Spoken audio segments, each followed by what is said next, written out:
Je suis heureux de noter que toutes les instructions données ont été prises en charge de la meilleure des manières. Aujourd'hui, ce que nous voyons ici est simplement impressionnant. C'est à la dimension de l'ambition du président Macky Sall pour la culture, à la dimension de la grande ambition du président Macky Sall pour la Casamance.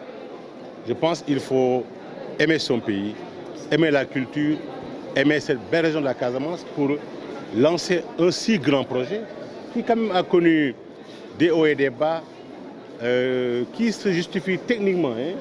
Ce qui nous a valu presque une décennie de travaux, mais aujourd'hui on en est arrivé à ce stade-là après avoir mobilisé tous les acteurs et chacun a donné le meilleur de lui-même.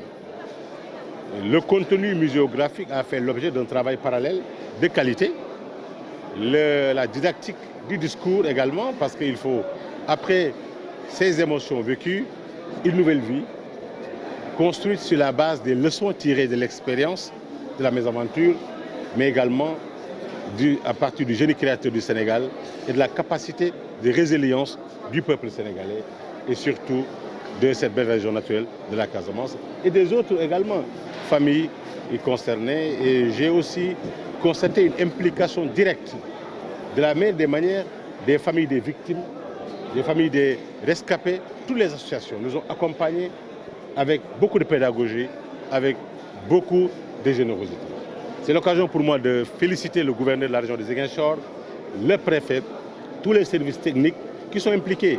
Si nous avons eu également ce résultat, c'est parce qu'avec une main de maître, le gouverneur a pu mettre à l'unisson l'ensemble des forces vives, l'ensemble des acteurs avec une approche pédagogique qui mérite d'être saluée. Mais également tous les autres services étatiques, mais également nos partenaires des républiques sœurs de la Gambie et de la Guinée-Bissau. Mais mon homologue de la Gambie, les ministres des Forces armées, de la défense gambienne, sous la gestion du président Barrow, du président Ballo, tous ont contribué de la meilleure des manières pour en faire un projet sous-régional. Je veux simplement dire également que le statut du mémorial a fait déjà l'objet d'une étude d'opportunité bouclée. Le décret portant statut, portant création et fixant les règles de fonctionnement et d'organisation de l'établissement public à caractère administratif EPA, que sera le mémorial également. Tous ces textes sont bouclés et transmis au secrétaire général du gouvernement. Hier, j'en ai fait une communication au Conseil des ministres et dans les meilleurs délais, les décrets seront signés et également la partie administrative mise en œuvre pour ne pas perdre du temps. L'idée, c'est qu'avant la célébration de l'anniversaire, le 26 septembre, que tout soit bouclé et que le président, en fonction de son agenda, puisse venir procéder à l'inauguration de cette grande infrastructure culturelle qui également est un haut lieu de pèlerinage, de souvenirs, mais de projection vers l'avenir.